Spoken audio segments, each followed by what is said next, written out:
За саяныхтай холбоотой өөр асуулт байна уу?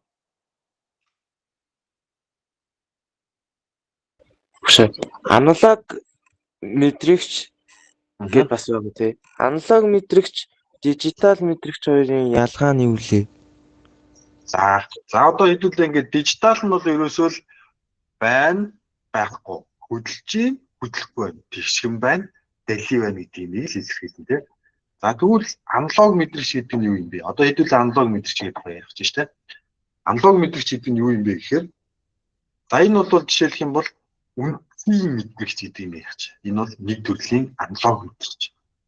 Энэ одоо юу юм бэ гэхээр одоо баруун тишээ тэдэн градусаар эргэлээ, баруун тишээ их эргэж ийн, бага эргэж ийн гэдэг энэ мэдээллийг авч чаддаг. Ийм төрлийн их байна, бага байна. Одоо юу гэдэг те.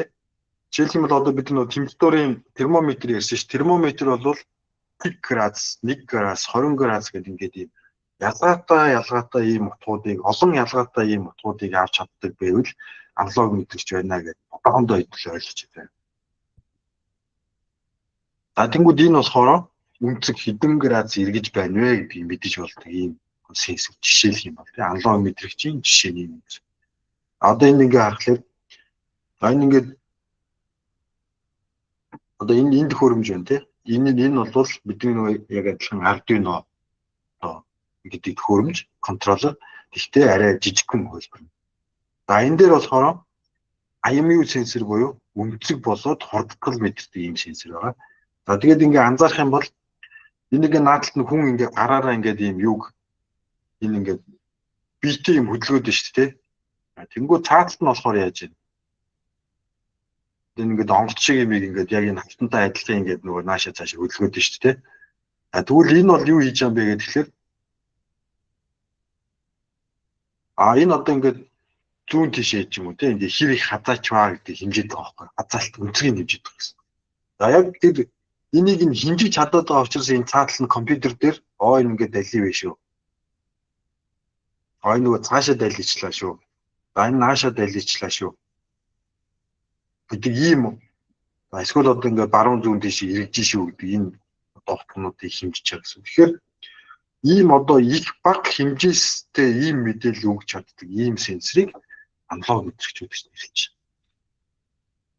байна. Аналог мэдрэгчийн өөр нэг жишээлх юм бол одоо энэ дээр энэ болохоор дагалт мэддэг сенсор одоо хүч мэдэрч байна. Одоо энэ бол ингээд энэ одоо сенсорыг чимхэд байгаа. Их чимхэд байна, бага чимхэд байна гэдгийг хэмждэг сенсор.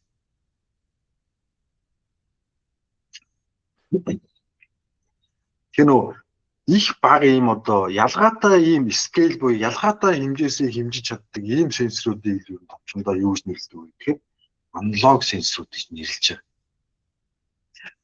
За одоо энэ дээр нэг юм жишээ байна. За энэ ямар жишээ вэ гэхээр за энэ болохоор энэ ambient light sensor буюу үзэгдэх гэрлийн одоо сенсор гэсэн үг тийм. Үзэгдэх гэрлийн сенсор. За энэ дээр энэ үзэгдэх гэрлийг нь одоо энэ одоо слайдрын тусламжтайгаар энэ гүүгээд байгаа тусламжтайгаар одоо орчны гэрлээ одоо энэ ингээд энэ бол нэг юм жижигхэн сенсор байна гэсэн үг. Энэ сенсор дээр тусч байгаа нарны гэрлийг хаагаад гарын алгаараа хаагаад нэгээд байгаа дижлэх үйл хийж байгаа гэсэн үг байхгүй.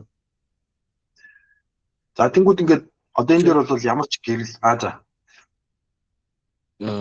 одоо энэгээр нарны хавтан билүү? Тэр бүтээлийг энэгээр хийнэ гэсэн үг үү? За тэгэхээр юу юм байгаа юм? За энэ хэдүүлээ зүгээр төр зураг стоп хийж за тэгээд тэгээд за хэрвээ би буруу санааг бол энэ дээр бас юм solar cell гэдэг юм байна. За тэгээд за энэний тусламжтайгаар ингээд энэ сэл дээр ирж байгаа нарны гэрлийг ихсгэж багасгаж болно. Тэр энэ энэ нарны гэрэл их байна, бага байна гэдгээс хамааруулаад энэ дээр гарч ирэх хүчтлийн утга нь бас их бага болж болно. Энэ дээр одоо хэдүүлээ зүгээр юу юм хэлчихээ заа. Хүчтлийн хэмждэг юм. Энэ дээ. Энэ гарч ирсээ. Энэ асуултаа. энэ юм байна. Ингээд энэ нарны гэрэл их ингээд тий. Одоо энэ нарны панел яг нарлуу ингээд яг их цаалцсан байна гэсэн үг шүү дээ. Эсвэл одоо ингээд урталт нь ингээд багахан сүдэрлэгдээд ингээд харанхуугаа зорчлоо. Тийг байна гэсэн үг тий. За тэнгууд яг хоо энэ нь бол энэ маань өөрөө ингээд нөгөө хүчлийг гаргаж байгаа ч бас энэ гаргаж байгаа хүчлийг нь хэмжээд их байна уу бага байна уу гэдэг ингээд хэмжиж үзээд ийм үйлс хийж болно. Эсвэл бол одоо арай өөр бас шийдлүүд бас байж болно. За тэрийг хэдүүлээ тэгээд нэг аналог сенсор жоохон ярьж байгаа тэгээ буцаад ярьж байгаа. За тэнгууд хэрвээ заяа одоо хэдүүлээ ингэж бодъё за. Одоо саяны одоо яаж хийж болох вэ гэхээр яг ийм одоо энэ нэг гэрэл их баг тусч яах гэдгийг одоо мэдээд чадна гэдэг шүү дээ. Энэ дээр ажиллауллаа. Энэ дээр тусах гэрлийн их болохоор хүчил нь ихсэж багасаад байна тий. Хүчил нь ихсэж багасаад байна. Тэгвэл одоо бид нар юу хийж чадах вэ гэхээр жишээлх юм бол энэ одоо гэрэл мэдрэгчийг ингээд ийм цилиндр саунд дотор хийчихээ заяа. Энэ талаас нь ингээд нарны гэрэл тусахаар биш юм тосхгүй гэсэн үг. За тэгвэл одоо энэгээр жишээлх юм бол яах вэ гэхээр энэ талаас нь гэрэл тусахаар энэ чинь одоо сүдэрлэгдээд нэг их гэрэл очихгүй гэсэн үг шүү дээ. Тэнгүүд дээрээс нь нар ч юм уу гэрэл тусах юм бол энэ одоо гэрэл нь тэр чигээрээ ийшээ нэвт ороод их хэмжээний гэрэлтэй болно гэсэн юм аахгүй тий. За тэнгүүд л нарны гэрэл одоо яг наашаа чиглэж гин үгүй юу гэдгийг саяных шиг одоо ийм төхөөрөмж хийж юм бол ийм одоо сүйдэл хийж юм бол тий. Хийж юм бол их баг байна гэдгээс нь хамааруулаад одоо энэ сенсорын гарч ирэх одоо хүчтэй өөрчлөлттэй байна гэсэн тий. За энэ хэлхийг ер нь ойлгож байна. Энэ хэлхийг ойлгож байна уу? За энэ хэлхий болохоор ер нь ямар хэлхий юм бэ гэсэн чинь за түрүүний бидний одоо зурсантай бидний товчны хэлхийтэй ер нь бол нэлээд төстэй. За энэ дээр ингээд 1.5 1.5 цуу олсон болохоор хүчил нь хэд байна гэсэн үг. Нийт хүчил нь 4.5 вольт байна тий. За ингэснээр за энэ болохоор нэг юу байгаа тий. Light sensor байна. За light sensor-ыг бол энэ нэг юу гэрэл их баг тусч байгаагаас хамааруулаад хүчил нь өөрчлөгддөг ийм сенсор байгаа. За тэнгүүт за яг ер нь бол ийм хоёр төрлийн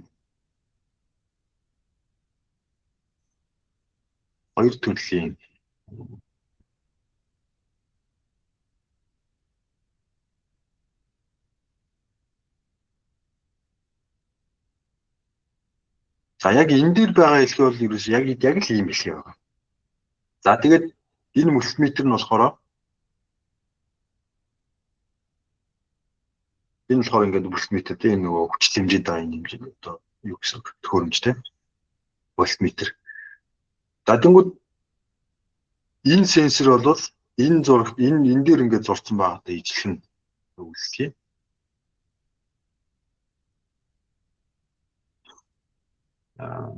Гэрэл их тусах юм бол энүүгээр бүх гүйдлийн хэмжээ их байна.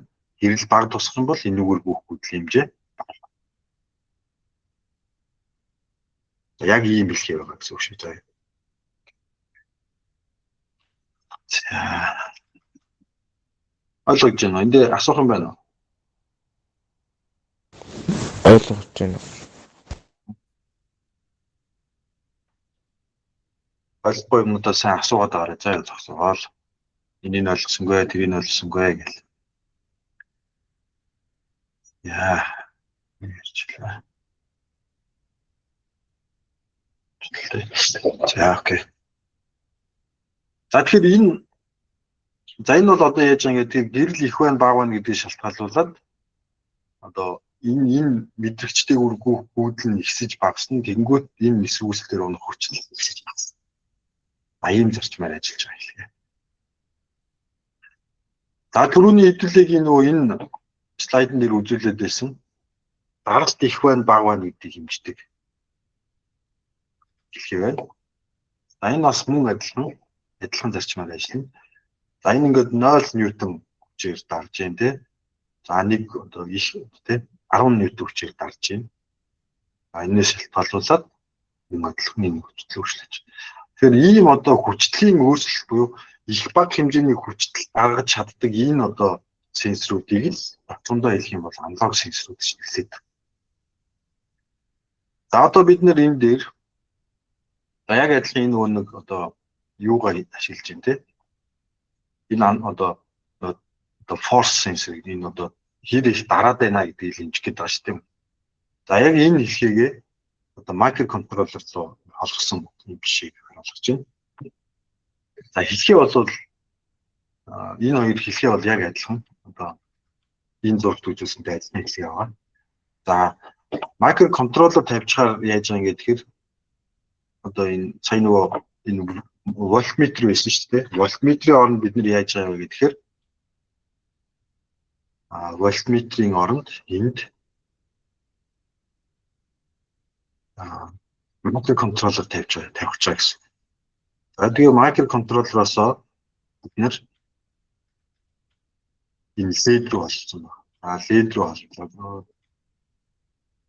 За LED гэрэл буюу жаач юу дот дээрээс үүсэлтэй юм тийм үү. За тэгвэл энэ маань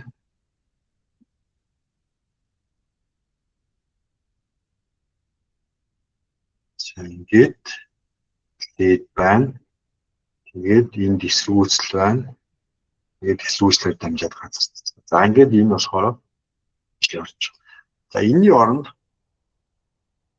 юу бол бид нар яг энэ жишээ болохоор нэг LED гэрэлтэй жишээ гэсэн шүү дээ. Тэгвэл энэ LED гэрэлтэй юм уу? Гэрлийн сенсор те, light sensor. Тэгвэл энд одоо бид нар юу хийж байгаа юм бэ гэдгсэн чинь энэ гэрэлний оронд ямар юм байгаа юм бэ гэхээр энэ дээр одоо ингээд ийм дээрээс нь хэр их одоо хүч дарж байна вэ гэдгээс хамааруулаад эсвүүцлийн өөрчлөгдөг ийм төхөөрөмж тавьцаа гэсэн үг байхгүй.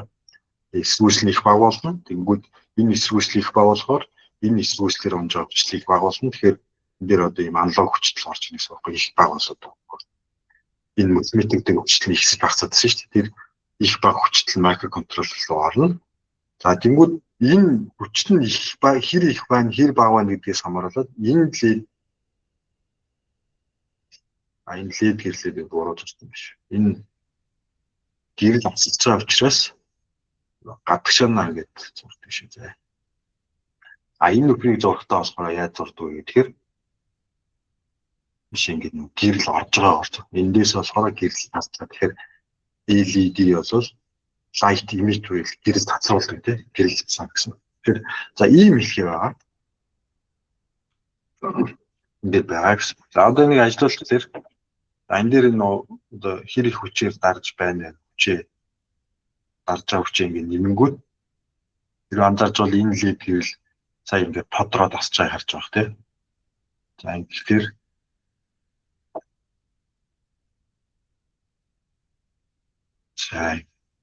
их багасч байгаа тийм. За одоо энэ дээр юу хийсэн бэ гэдгсэн чинь хэрвээ харж байгаа бол энэ одоо нөгөө хүч хэмждэг сенсорынхаа гардалтыг нь аваачаад энэ A0 гэдэг үлд болсон. За тэнгууд энэ хөл бол үндсэндээ A0 гэдэг нэртэй хөл буюу энэ нэг аналог хөл рүү гэж байгаа байхгүй аналог хөл рүү. Тэгэхээр энэ хөлнүүдийн тусламжтайгаар энэ хөл маань дотроо цаанаа одоо бидний нөгөө ингээд microcontroller байгаа бол байвал энэ A0 гэдэг нэртэй хөл маань нийшээ явж байгаад түрүүний нөгөө яриадсэн ADC гэдэг төхөөрөмжтэй холбогдож байгаа юм. Microcontroller-ын дотор ADC гэдэг төхөөрөмжтэй холбогдож байгаа. За тэгээд за хэдүүл одоо Энэ microcontroller-ийн кодыг харъя тий. За кодыг харахаар за энэ дээр нэг ийм үйл хийж байна. Ямар үйл хийж байгаа гэхээр бидний нөгөө түрүүний яриад байсантай адилхан бүтцтэй байгаа сте тий. Контролын код нь болохоор ихний хэсэг байна. Нэг хоёрдугаар хэсэг байна. Нэг гуравдугаар хэсэг тий. За тэгээд тогтгоо хийдэг хэсгээр болохоор pin mode гэж юм хийж байгаа. Pin mode нь болохоор A0 гэдэг дугаартай үлийг орлогоор ашиглаж өгч. За pin mode гэж 8 гэдэг дугаартай үлийг ардтаар ашиглаж өгч. За тэгээд ингээ харахаар энэ 8 дугаартай үлийг бид яаж ингээ LED-тэй олгоцсон. LED-тэй LED-ний анодтой олгоцсон. Тэгээд энэ үл дээр 1-0 1-0-ийг гарах бол энэ LED-гээр сасна унтах гэдэг үлхээ. A0-тай болохоор юу болчихсон гэхээр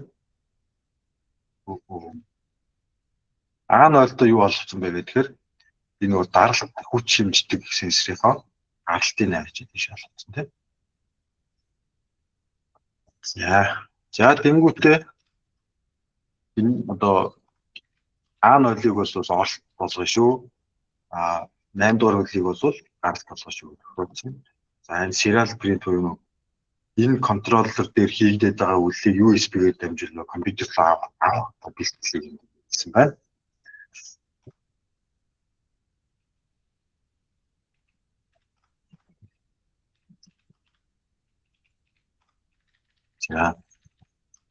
За тэгээд энэ дээр юу хийж байгаа гэхээр A0 дугаартай хөл дээр байгаа аналог хүчтлийн утгыг бид нэр энэ сенсор гэдэг хөвсөж авч. Сенсор гэдэг нэртэй хөвсөж авч. За тэнгуүтээ сенсор гэдэг нэртэй хөвсөж явах нь 300 гэдэг нэг юм тооноос их болчих юм бол энэ LED гэрлийг сая 300 гэдэг утгаас бага байх юм бол энэ LED гэрлийг Ultra гэдэг кодыг энэ дотор гэрчсэн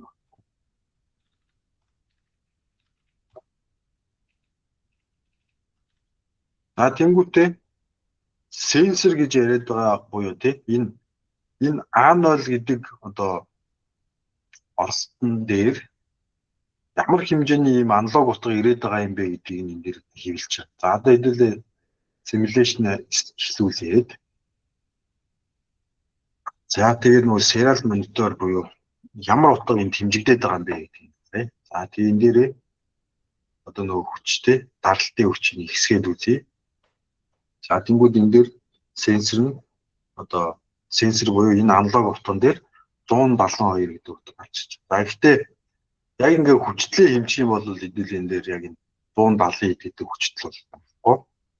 Одоо энийг ингэж яагаад ингэж тавиад газрыг нь амжилт нь олж ирэх. За ингэж холбоод нэмхийг нь болохоор A0-ыг хөлтөг олж байна. Буюу одоо энэ сенсороос ямар хэмжээний утга ирж байгаа вэ гэдэг юм шиг. За start simulation гэдэг. Энэ дээр одоо TIG voltage шаарж байна. Ингээ ихсгүүлэнгүүдийн хүчтэл ингээд ихсэж багсаад тайлбарж байгаа. Одоо хамгийн бага утган дээр юу ч дараагүй. Энэ дээр ямар ч хүчээр дараагүй байхад TIG voltage гарч ирнэ.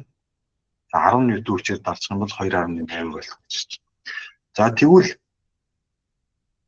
эдний нөгөө кодон дээр байгаа энэ 446 гэж яриад байгаа энэ тоо бол энэ 228 466 гэдэг энэ тоо 2.28 гэдэг хүчтэлтэй ямар нэгэн байдлаар холбоотой боловч шууд хэдэн вольт гэдэг одоо тоог энэ одоо 466 гэдэг тоог илэрхийлэхгүй байсан. За 0 вольт үйл яг 0-ыг зааж байгаа. За энэ дээр одоо нэг за 5 ньютон хүчээр дарж байгаа гэж үзье тий. 5 ньютон хүчээр дарж байгаа гэж үзье. Тэгвэл 1.171 вольт зааж байгаа. Одоо микроконтроллер дотор EDC гэж юмас гарч ирж байгаа тоон бол 350 гэдэг тоо гэж. За тэнгууд одоо энэ 300-аас их болохоор энэ улаан гэрэл аснаа гэдгсэн шүү дээ. За 290 болчлоо энэ унтарчлаа. 300-аас тийш 330 болчлоо энэ асчлаа. 160 болчлоо энэ унтарчлаа. За. За эндээс асуух юм байна уу? Байхгүй. За бос хүмүүс манай бусад сурагчид ер нь ойлгож байна уу? Ойлгохгүй юм байна уу? Суух юм байна уу? Тий, яг зөв. За 300 гэдэг байг болохоор зүгээр энэ дээр ингэж навчиж байгаа байхгүй. 300. За одоо хэдүүлээ жишээлх юм бол ингээл л та тий. Энэ за 1 ньютон хүчээс илүү хүчээр дарах юм бол энэ ледийг асаадаг байлгая гэж бодъё. За тэгвэл юу хийх вэ гэхээр за 105 ньютон гэж юм. Энэ дээр одоо ингээд 150 гэдэг утга өгч ирж байна. За тэгвэл хэдүүлээ энийг 1 ньютонгаас илүү хүчээр дарах юм бол асдаг болгоё гэдэг. Тэгвэл энийг нь 150 болгочих. Өөрөлдвөл 1 ньютон хүртэнд гаргацах нөгөө нэг аналог утга нь хэд гэж орж байгаа юм бэ гэхээр 150 за 100 ойролцоогоор 150 гэж байна. За энийг 150 болгонгуудаа старт арч тий. Одоо симуляшн дахиж хийх гэж байна. За тэгэнгүүтээ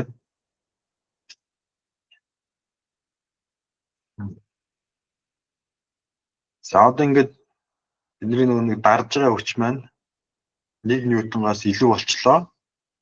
Энэ наслаа. 1 ньютон хүчнээс бага болчлоо энэ утчлаа. Тэр энэ заавал 300 энэ тоог болохоор хэдүүл яах вэ гэхээр чи ямар хүчнээс илүү дарчих юм бол ингээд юм бэ тий. Гэрлийг асаамаар байгаа юм бэ гэдгээс хамааруулаад энэ тоогоо өөрчлөлтөд болсон гэсэн үг байна.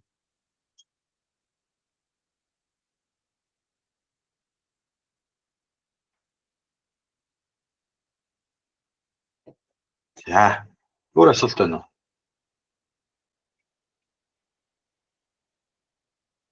За энэ дээр мөн одоо саяныхтай ижлэхийн юм жишээ байгаа.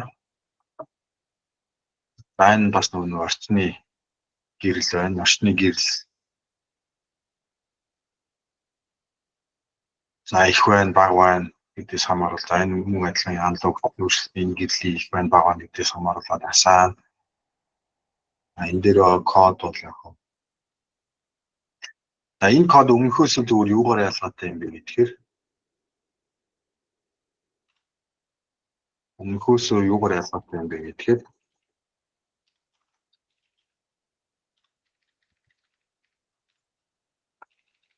за хэлхээ бол хэлхээний ажиллах зарчим бол яг өмнөдөө ижлэн A0 гэдэг хөл рүү энэний гарлыг авч олгоцсон A0-ийн утгыг одоо ингэж уншиж байгаа. Аналог ридээр уншина. За тэнгүүтээ утгаад энэ аналог read гэж яриад байгаа. Аналогоор read хийж авсан утгаа write хийж аналог write гэдэг 13 дугаар хөл рүү биш энэ одоо их бага хэмжээний хүчтэй гаргаж байгаа гэсэн. Их бага хэмжээний хүчтэй гаргаж. За ингээд их бага хэмжээний хүчтэй гаргаж байгаа учраас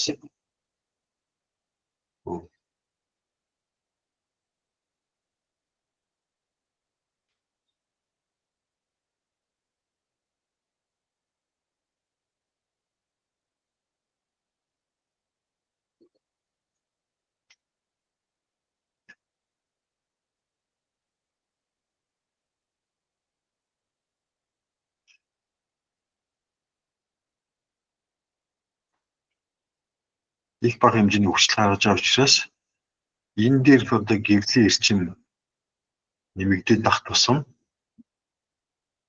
инлээд илүү ингээд тод бүдэг хаснаа гэсэн.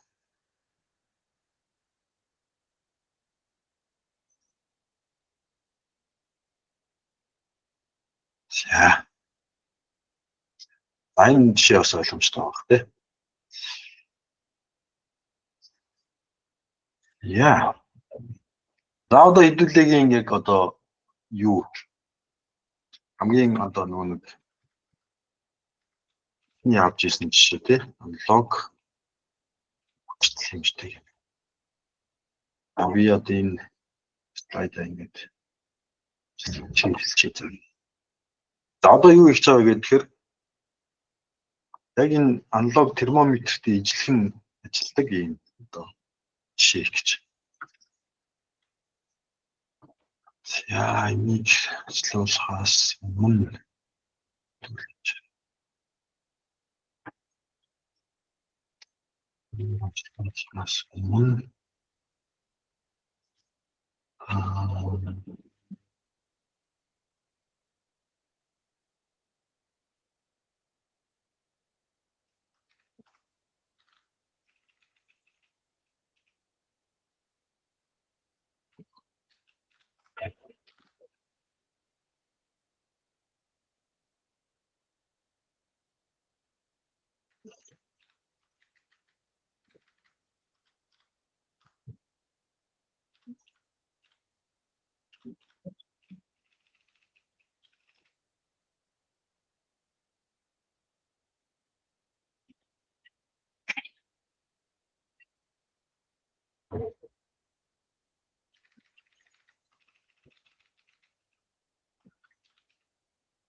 эхлээд ямар ч тестлээд ажиллуулад хараад байна.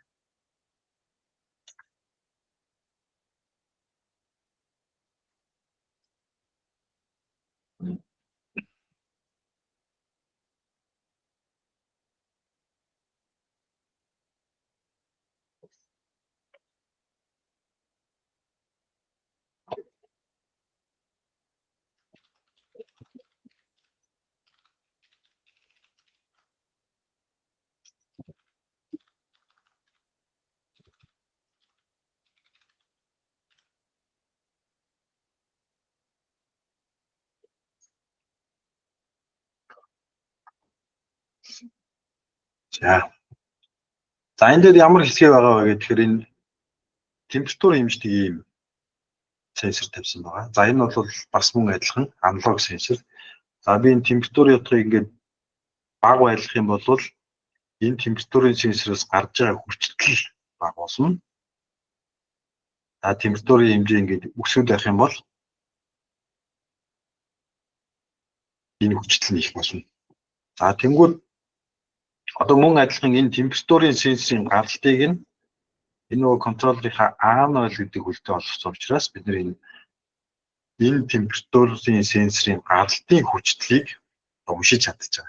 За гаралтын хүчлийг уншихдаа яаж уншиж байгаа гэдгээр түрүү хэлсэн аналог түрүүний жишээд тийжлэн аналог read гэдэг юм өгч байгаа. Тэгээд ямар ийм хүчлийн утга уншигдаж байгаа вэ гэдгийг сенсор value гэдэг юм орно. За энэ сенсор value гэдэг юм бид нэр энэ дээр юун дээр хэлж байна. Одоо энийг болохоор LCD дэлгэц гэж нэрлэдэг шүү дээ. Түрүүний одоо бидний энд дээр ижилхэн энэ дэлгэц гэсэн үг тийм. Ингээд энэ дэлгэцэн дээр ингэж хэлж байгаа. За өмнө нь бол бид нэг энэ serial monitor гэдэг энэ дээр зүгээр ингээд текстээр хараад байсан шүү дээ. Тэгвэл одоо энэ дээр энэ болохоор яаж юм гэхээр компьютертой холбохгүйгээр ийм дэлгэцэн дээр утгыг ингэж хараад байгаа юм. За тэгвэл ингээ хүчлэл нь их бага байгаас хамааруулаад хүчлэгийн температур нь их бага байгаас хамааруулаад энэ хүчлийн утга өөрчлөгдөнө. Буюу энэ AN ойл дээр орж иж байгаа хүчлийн утга өөрчлөгдөнө. Хүчлийн утга өөрчлөгдөж байгаа учраас энд харгалзах нөгөө ADC гэдэг юмар хөрвүүлэгдэж орж ирсэн тоо утга их бага болж өөрчлөгдөнө. За тэгвэл одоо бид нар энэ дээр нэг юм ярих чинь. Бид нэр энэ термометр одоо хэдүүлээ энэ ингээд юм температур хэмждэг юм хийж байгаа гэж үзээлдэг тийм хийх гэж байна. Өөрөлдөх юм бол температур хэмждэг сенсор нь биднэрт байна уу? Байна. Микроконтроллер нь байна уу? Байна. LCD нь байна уу? Байна. Одоо тэгвэл энэ дээр юу дутуу байна? Бид юу хийх хэрэгтэй юм шиг байна. Та нар юу гэж бодож байна? Дутуу юм байна уу? Эсвэл одоо энэ ингээд бид нар температурыг хэмжиж чадаад байна уу? Температурыг тэгж хувиргаж чадахгүй юм уу? Градус Цельсий тэрийг зэрэглүү. Оо яг маш сайн байна. Бид нар одоо энэ жишээлх юм бол энэ хэмжилтийг багаж хийх гэдэг нь шүү дээ. Одоо энэ дээр те хэмжтийг багаж хийх гэдэг нь шүү дээ. Тэгсэн чинь хэмжтэг багажн дээр одоо бид нэр ингээл одоо халуунаа хэмжих гээл ингээл сугандаа энэ термометрийг хийгээл сугандаа харуулсан. Энэ дэлгэцэн дээр нь 358 гээл тоо гараад ирвэл яах вэ? Чиний температур хэд байна гэж ойлгох уу? 35.8 градус байна гэж ойлгох уу? Эсвэл одоо яа тийм 20 гээл гарангуут нь 20 градус байна гэж ойлгох уу? Энэ зүгээр тоо учраас тэгж ойлгож байна.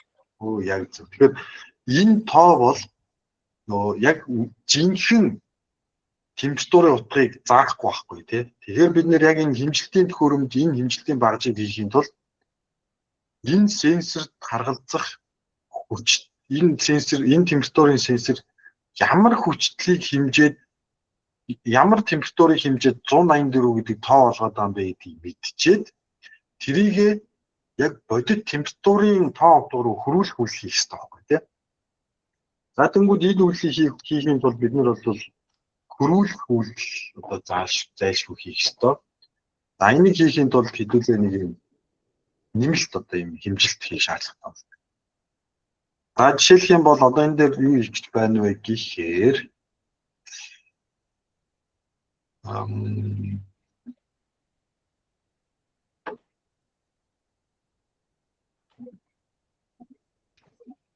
одоо энэ дээр нэг юм одоо энэ өөрөлдөх юм бол бидний энэ LCD дэлгэцэн дээр гараад байгаа тоо утга болоод температурын хамаарлыг бид нэр тэмдэглэж авч байгаа. За тэгвэл + 40 градус дээр бидний энэ хөрвүүлээд байгаа тоо утга хэд гэж гараад байна. За энэ дээр ингээ хасгачаа тавьчихна. Энэ хөрвүүлж гарч ирж байгаа тоо утга хүч. За одоо тэгвэл энэ дээр те за хасах энийг жоохон томруулчихъя. Хасах за 20 чи хасах 20 дээр жишээлх юм бол хасах 20 гэдэг утган дээр бид нэр 61 гэдэг тоо утга хэмжиж аваад байна шүү дээ. За тэгвэл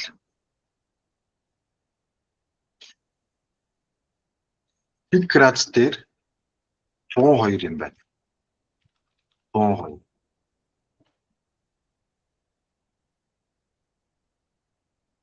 За 20 градус дээр 145 гэдэг юм байна тий. 145 юм байна. Энийг жоохон гिच 145. 145. За тэгвэл 40 градус дээр нэмэлт 40 градус дээр бид нар 184 гэдэг тоо хэмжиж байгаа юм байна. Тоо гарч ирж байгаа юм байна. 60 градус дээр 227. За ойролцоогоор ингээд нэг 79 тий. 79 дээр 220.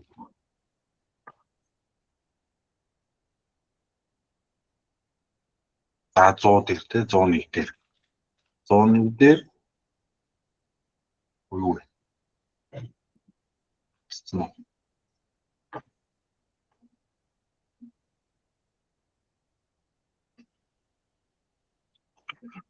Энийг зогсоогоод дахиад хэлэх.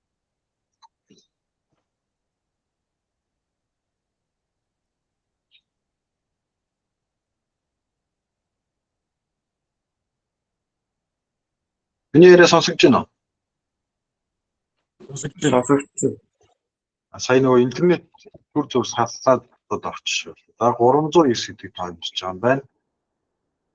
За 100 за 125 хүртэл хэмжиж тийм шүү дээ. 125 дээр 358 хэмжиж байгаа. За ингээд энэ хамаарлаар хэдүүлээ. Insert chart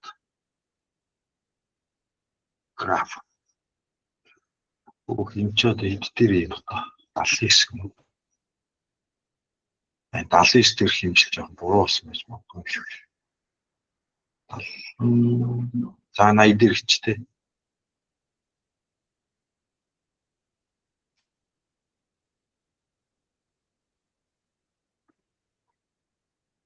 За дахиад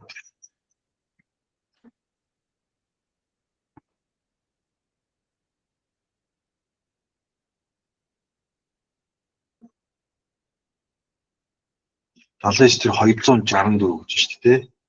Дөрөв хэдүүлээ 227 гэдэг хэмжээс буруу байсан биш үү? 264. За одоо ингэнгүүт ингээ харахаар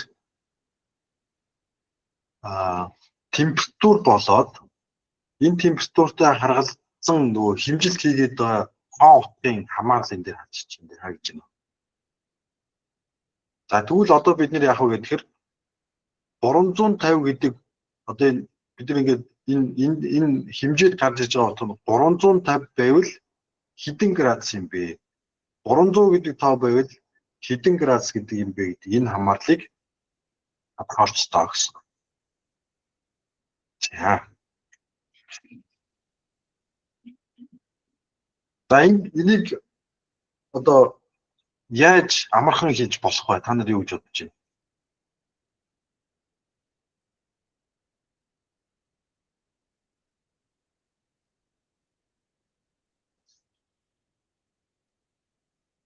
Ойлгож байна уу те? Асуулт.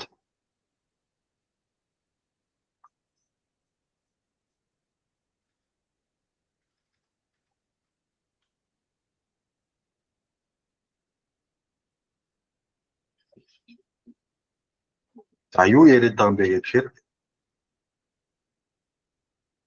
бид нар одоо нөгөө контроллероор нэг юм тоо утга гаргаж ирж чадаад байна шүү дээ тий. Дэлгэцэн дээрээ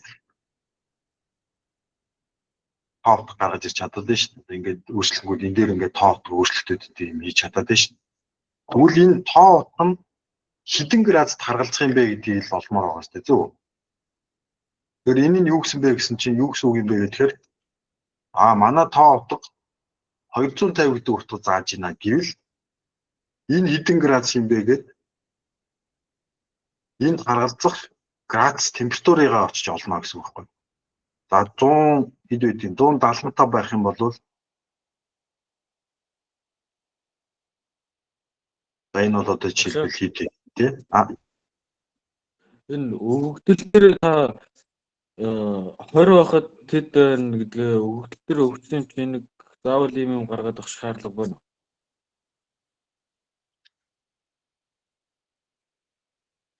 Одоо бид нар юу хиймээр байгаа гэхээр 284 гэдэг тоог харангуутаа энэ бол 20 градус шүү эсвэл 25 градус шүү гэж мэдмээр байгаа гэсэн үг шүү дээ. Тий. За.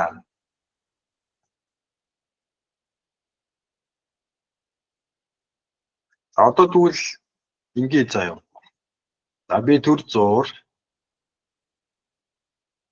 юу их гэж наа гэхээр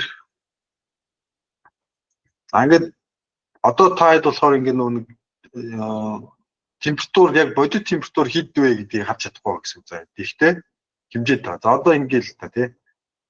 Одоо ингээд 86 гэдэг тоо гараад ирлээ. Бодит температур хэд вэ? За эсвэл одоо ингээд 74 гэдэг тоо гараад ирлээ. Бодит температур хэд вэ? Мэддэхгүй байна. Мэдгүй байгаа тийм.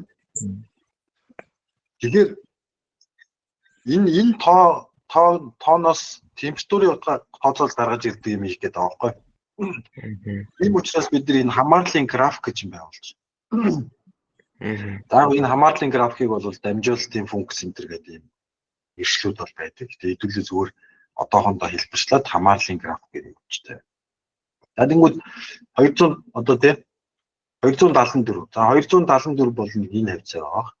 Тэнгүү температур нь хэд юм бэ гэж харахаар энэ дэр нэг бүүмэд нэг 70 хэдэн градус маас ч юм уу гэж харагдаад байна шүү дээ. Тэр яг хэд юм бэ гэдгийг олох гээд байгаа байхгүй олно гэсэн. Энэ бол ийм шаардлага байдаг гэсэн. За тэгээ энийг олохын тулд хэдүүлээ зүгээр үйлчлэг хэлбэрчлэх үйлчлээс ингээд Excel-ийн өөрийнх нь хийж чаддаг юм ашиглаж байна. Энэ дээр бол энэ trend line гэж хэлнэ.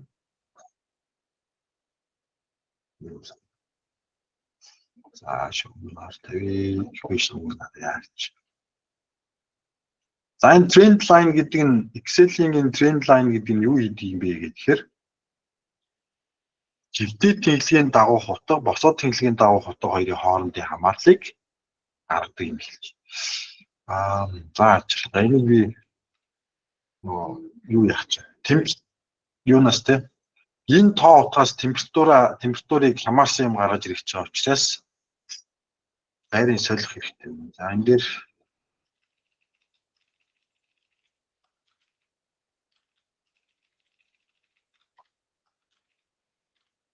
ингэж тавьж байгаа. За энэ хамаарлын энэ графикийг дахиад гаргах гэж байна.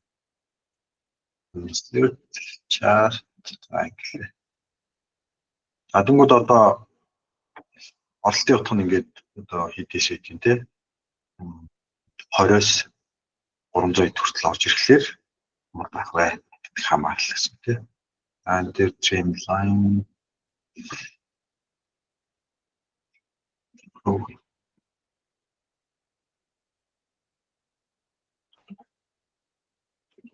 Ангууд энэ хоёрын хоорондын хамаарлал буюу оролтын утга нь одоо x гэсэн үг шүү заяа. Y гэдэг нь болохоор температур гэсэн. За тэгвэл энэ хоёр бол хоорондоо ийм одоо тэгштгэлийн хамааралтай гэсэн. Энэ болохоор чулууны тэгштгэл байгаа шүү дээ. За хэдүүл одоо энэ тэгштэглийг нөгөө нэг одоо камерын дотроо микроконтроллер дээрх код руугаа оруулна.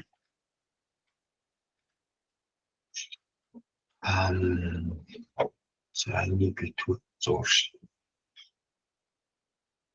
Зааж хийсэн шиг. Гэт.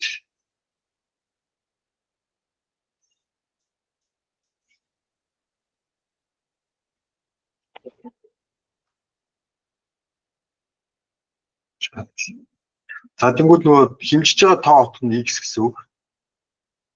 За x-ийг 0 одоо 0.468 гэдэг тоогоор үржүүлэх гэсэн. За энийг болохоор хэдүүлээ яаж хийх вэ? За симуляшн зогсоо гоод.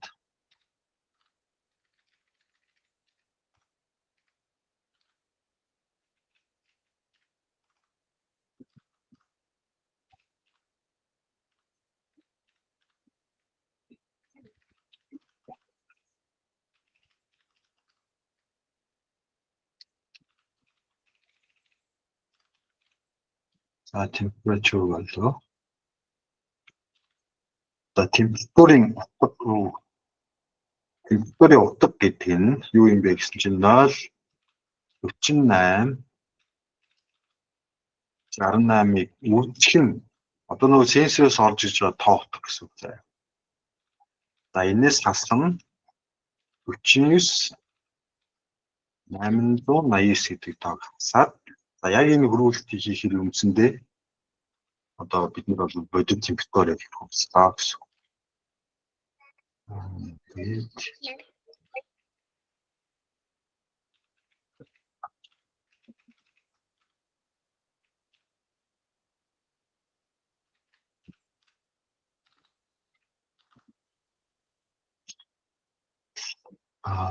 За ингэнэ.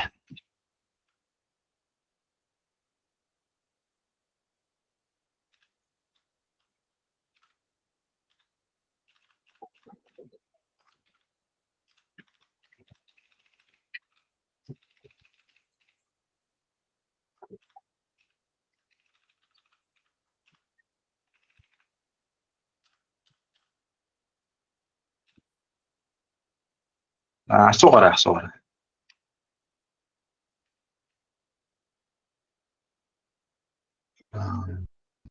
Begin.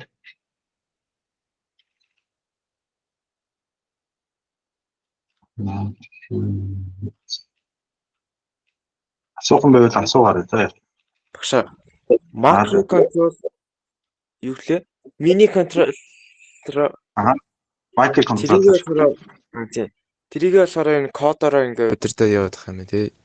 Яг зөв. Энэ micro controller-ийн хийх үйлчлэгийг бид нэр энэ кодон дээр бичээд байгаа байхгүй. Нүг USB залгаа тэгээд байгаа тий. Оо яг зөв. Одоо бид нэр энэ кодыг энэ дээр ингээ стартингууд энэ micro controller-ыг энэ бичсэн кодыг дагуу ажиллаарай гэж зааж өгöd байгаа гэсэн үг байхгүй. За. За одоо юу хийх гэж байгаа вэ гэхээр энэ нэг хөрвүүлсэн утга тэгээд температурын утга хоёрыг хоёулангийн зэрэг хатах юм шиг байна.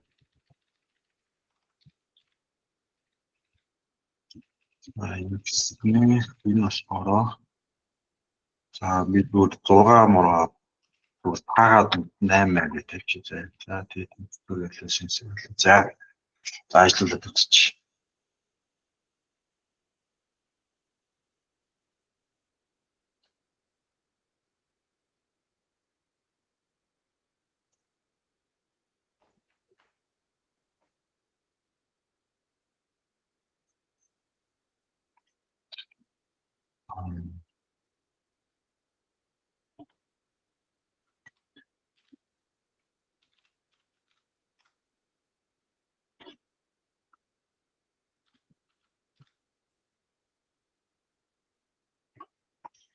Unable to contact.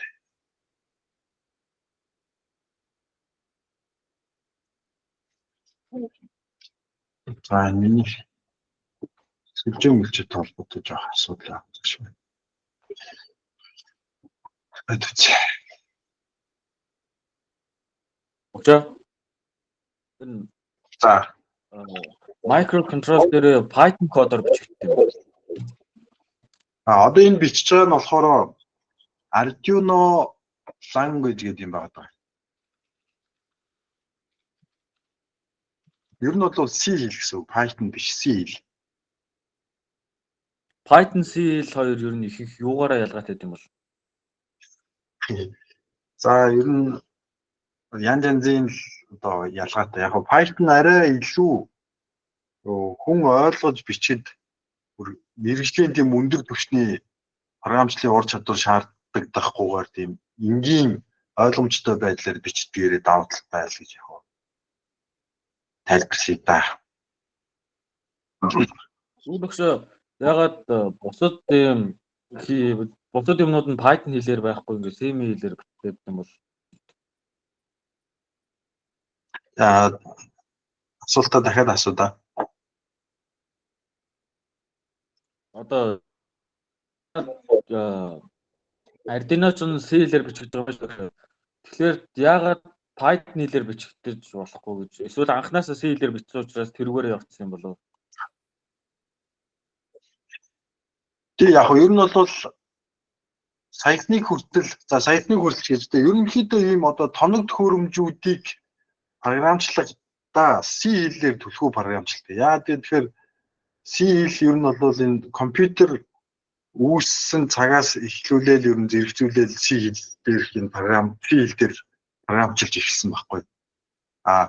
Python болохоор илүү нөгөө нэг инженер программист хүмүүс биш одоо илүү судалгаа хийдэг ч гэдэм үү те одоо тийм мэргэжлийн биш хүмүүс зориулсан тийм програмчлал хийх гэсэн үг. Сүүлийн үед бол яг Python хэл ингээд нэлээд юу болсон байна л да. Маш олон хүн хэрэгэлдэг. Тэрийг бүр програмчлалыг одоо зарим тохиолдолд төхөөрөмжийг програмчлахтаа хүртэл Python хэрэгэлдэг болчих. Түгээмэл болчиход байгаа гэсэн. Ер нь бол инженер хүмүүс бол дийлэнхдээ одоо C хэл дээр одоо програм бичиж төлхөө илүү дүүтэж C хэл дээр програмчлж явдаг. За яг одоо би IT инженер болох ч байгаа чиглэлтэй бол одоо хэдий хэл байгаа бүх хэлийн сурсан нь илүү сайн гэсэн үг. Яг ер нь бол Python дээр програм бичиж сураал тэгээд C хэл дээр програм бичиж сурсан байвал ер нь давуу талтай л гэсэн. Юм асуух өгшаа. Асуу. Одоо бүтээл дээр бид нар ч нэг юма хийхдээ Google Mobile-ийн Meta-гийн юмнаас нэг open source ашиглаж болох уу? Өмнө хүн хийж доршиж үзсэн зүйлсээ санаа авч болно гэсэн үг. Тэр мэдээж штэ. Энэ бол тэр мэдээж ерөөсөө одоо юу гэдэг те. Та нарын даалгавар чинь ангид суулгаж байгаа ч юм уу те. Юу бити харахгүй хиймээ гээгүй штэ те. Тэгэхээр энэ бол ингээд санаа аваад хийх болно штэ. За хэдүүлээ энэ интернет жоох асуудалтай байсан юм шиг байна те. За одоо ингээд харж байгаа те хасах 40 гэж юм те. Хасах 40 гингүүд бидний нөгөө яг энэ A0 гэж энэ хөл дээр орж ирж байгаа аналог ут болохоор 20 гэж уншигдэж байгаа. Гэтэл бидний энэ хасах 40 гэдэг температурыг хэмжиж байгаа. Тэгвэл нөгөө тенсорын утга нь 20 байхад бид нэр температурыг 40 гэж одоо энэ саяны энэ хийсэн энэ тооцооллын тусламжтай байгаа тийм. Нөгөө Excel дээр хийгээд байгаа энэ тооцоол Excel-ийн Excel ашиглаж гаргаж ирсэн энэ томьёоны тусламжтайгаар бид нэр юу хийж вэ гэхээр энэ тоо одоо болоод температур хоёрын хоорондын хамаарлыг олоод энэ хамаарлаа програм дээр бичээд ингээд бодит температурыг энэ дээр харж чадж байна гэсэн. Одоо ингээд явахлаар 125 гэж байна. За 1 градусын жоохон зөрүүтэй тий 124. За 68 градус, за 67 байна. За 10 градус. За 9 гэж байна. Ер нь нэг жоохон 1 градусын зөрүү бол яг баг шиг тий. За хас 14 гэж байна. Хас 13 гэж байна. За. Ойлгож байна уу? Асуулт байна уу? Ойлголоо гэж. Ойлгосон гэж. 3.3 гэдэг нь юу вэ? Сэтгэл зүйн зэрэг. За энэ 3.3-ыг асуусан юм бол да. Яг энэ бол зүгээр нэг энэ төхөөрөмжийн чинь ажиллах хүчтэй. Одоо энэ дээр энэ дэлгэц гэдэг чинь тийм. Жишээлбэл энэ дэлгэц GND VCC буюу газар тэжээл авах хэрэгтэй. Ямар ч хүчтэй авах хэрэгтэй. Энэ хүчтэй нь зарим төхөөрөмж бол ингээ 3.3 вольт ажиллах боломжтой байдаг байхгүй. Тэгэхээр бид нар хэрвээ 3.3 вольтын төхөөрөмж рүү тэжээл өгөө гэх юм бол энэ Arduino-гийн 3.3 вольтын тэжээлийг авч хасч болно гэсэн.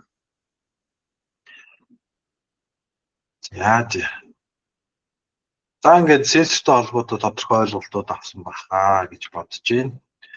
Ер нь бол тон сенсор гэж байна. Тэр нь бол байна байхгүй тийм үгүй гэдэг гаргаж өгдөг. Аналог сенсор гэж байна. Аналог сенсор нь бол ийм тодорхой юм тий. Ялгаатай юм хүчтлийн төвшингүүд ч юм уу эсвэл гүйдэл ч юм уу гэж гаргад ийм одоо сигнал гаргадаг сенсоруудыг бол аналог гэж хэлнэ. Тэгээд энэ одоо Arduino гэж яриад байгаа төхөөрөмжийг бол бид нэр хэрхэн яаж ажиллах вэ гэдэг зааварчилгааг бол ийм програмаар өгнө. Энэ бичээд байгаа програмыг энэ дээр simulate start гэхээр энэ бичиж байгаа програм энэ microcontroller буюу Arduino дээр ажиллана гэсэн үг. Тэгээд бидний энэ бичсэн кодны дагуу энэ ажиллана гэсэн.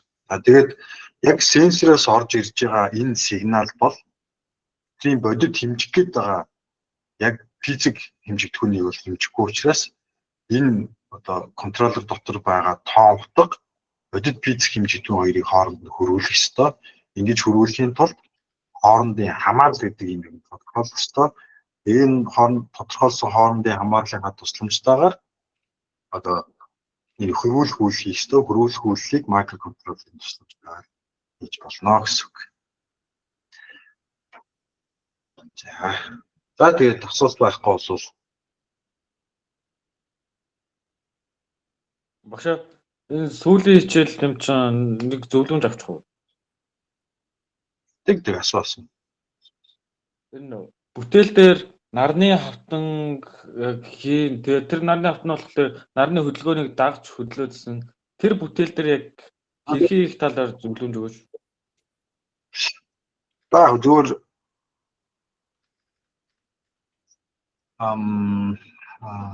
за та нар өөрсдөө бас юу интернетээс хайгаад үзээрэй заа юу. Манай нөгөө аналог сенсор хааш орчоо.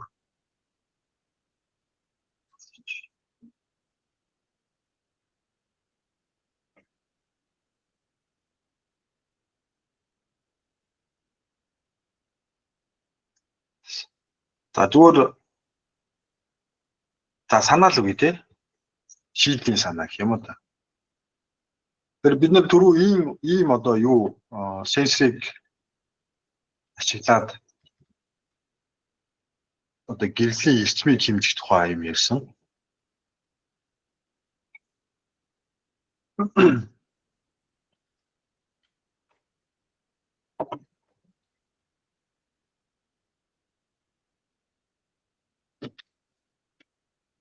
Тэгэхээр түрүү бол ямар санаа хэлсэн бэ гэхээр хэрвээ энийг ингээд ийм цилиндр ийм юу хийчих юм бол тэгэхгүй энэ чиглэлээс нь ирж байгаа нарны гэрлийг илүү мэдрэг, эндээс нь ирж байгаа нарны гэрлийг мэдэхгүй байдагсан шүү дээ. Тэнгүүд одоо би буцаагаад чамаас асуулт асууж байна. Нарны гэрэл эндээс тусч гэнэ үү, эндээс тусч гэнэ үү гэдгийг яг энэ шиг ийм одоо зарчмаар мэдэж болох уу? Arduino дээр тийм нарыг мэдэрж байгаа аль талаас мэдэрж байгаа чиглүүлж хар гэсэн код бичих юм болов.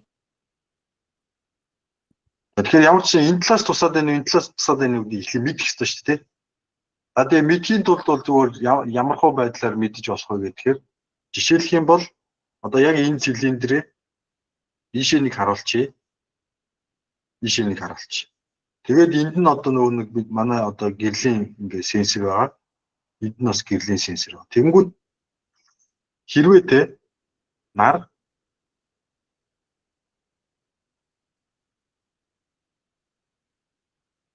нарны гэрэл одоо ингээд энэ талаас тусчих юм бол одоо энэ сенсорын хөдөл энэ талаас нь туснах гэсэн үг шүү. Тэгэхээр энэ сенсор илүү одоо гэрэл мэдэх үү, энэ сенсор илүү гэрэл мэдэх үү? Эхнийх нь л байх та. Зүүн талынх нь илүү мэдэрнэ шүү дээ. Тийм. Тэгвэл эсрэгээрээ те нарны гэрэл одоо энэ талаас тусъя заяа. Тэгвэл аль сенсор нь илүү их гэрэл мэдэрх үү? Баруун талынхан шүү дээ те. Тэгэхээр одоо ямар нэгэн санаа төрж ийнэ чамд. Тэгвэл нарны авдангаа байнгын хөдөлгөөнтэй байлгана гэж үг үү? Тэг нэг гэсэн үг. Юу? Тэгвэл нарны хавдангаа байнга хөдөлгөөнтэй байлгаснаас яг нарны аль чиглэлээс ирж байгааг байнгын дагаж хөдөлдөг кодчлол бичвэл илүү дээр шүү. Тэгээ одоо нарны хавдангааг хөдөлгдөг юм хийнэ гэсэн үг шүү дээ, тий? Тэр ер нь бол одоо ийм тохиолдолд бол эндээс орж иж байгаа хүчлийн төвшин одоо сенсорын мэдрэг энэ ингээд баг. Тэнгүүд одоо энэ баг байна, их баг байна гэдгээс хамааруулаад нэг моторыг ийшээ эргүүлээ. Яг саяныхтай ижилхэн саяны юуны эсрэг тохиолдол тий. Энэ талаас нь гэрэл орж ирэх юм бол энэнийх их байна. Энийг баг байна. Тэгвэл энэ нарны автангаа ийшээ эргүүлээ гэдэг ийм шийдэл хийж болно гэсэн үг шүү дээ. Тийм үстэй. За. Тийм.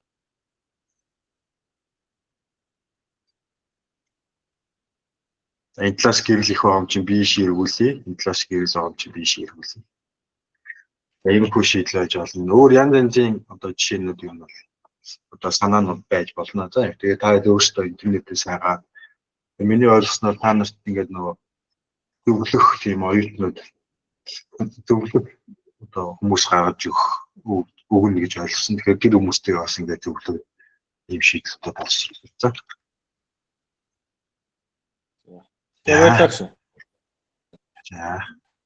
За өөр асуулт байхгүй л ингээд хэдүүлээд дуусгая. Бүгдээр нь амжилт хүсье.